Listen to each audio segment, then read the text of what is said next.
Lagi-lagi terjadi pelarangan ibadah, dan kali ini di wilayah Tangerang. Korbannya adalah Jemaat Gereja Betel Indonesia atau GBI Grendeng Pulau Karawaci, Tangerang.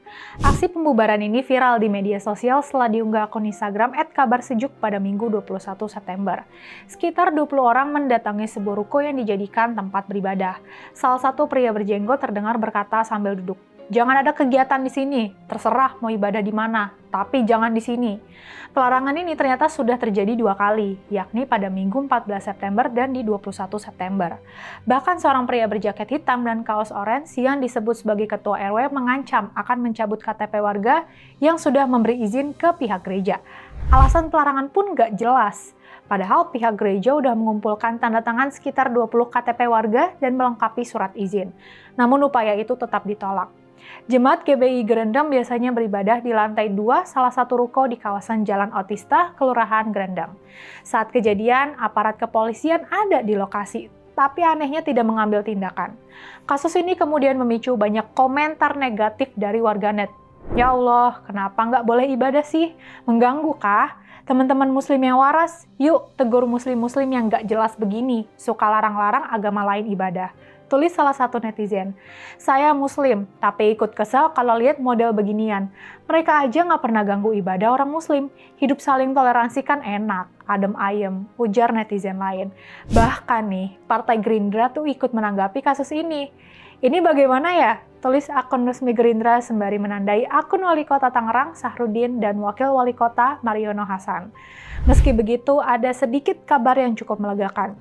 Anggota DPRD Kota Tangerang dari fraksi PSI, Christian Lois, turun tangan lewat kolom komentar. "Saya sudah koordinasi dengan Polsek Karawaci, kasus ini akan terus dikawal," tulisnya.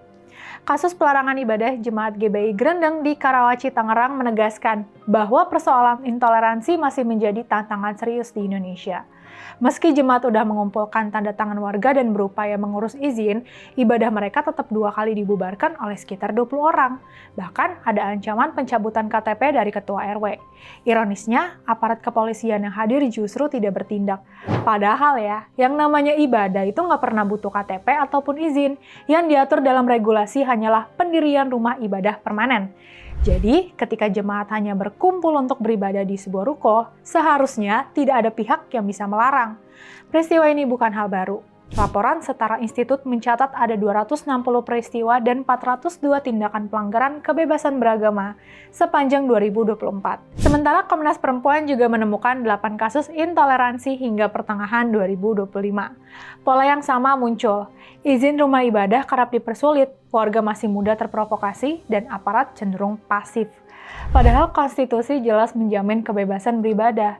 Seharusnya pemerintah kota bersama FKUB memberi solusi administratif yang transparan dan polisi menjamin keamanan jemaat.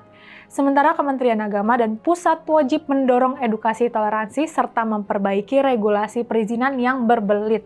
Tanpa sikap tegas dari negara, kasus kayak di Tangerang ini akan terus berulang, mengikis rasa aman warga dalam menjalankan ibadah dan merusak fondasi kerukunan yang seharusnya dijaga bersama. Stop pelarangan ibadah dan pembangunan rumah ibadah.